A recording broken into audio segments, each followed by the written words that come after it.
আজকে রাতটাও অনেক হয়েছে, একটাও গাড়ি পাচ্ছি না। এই জায়গাটাও তো খুব একটা ভালো নয়। বাড়িতে কেউ আছো?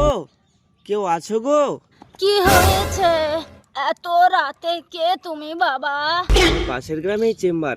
এত রাত হয়ে গেছে তো, একটাও গাড়ি পাচ্ছি না। আমাকে রাতটুকুর জন্য একটু থাকতে দেবে বুড়িমা? আচ্ছা, ভেতরে এসো। উফ বাবা, যন্ত্রণায় মরে দাও দাও দাও গেলাম। বুড়িমা, আমাকে দাও দাও। ও বাবা, কি হয়েছে বুড়িমা? আর বলো না বাবা, কোমরের যন্ত্রণাটা যা বেড়েছে না।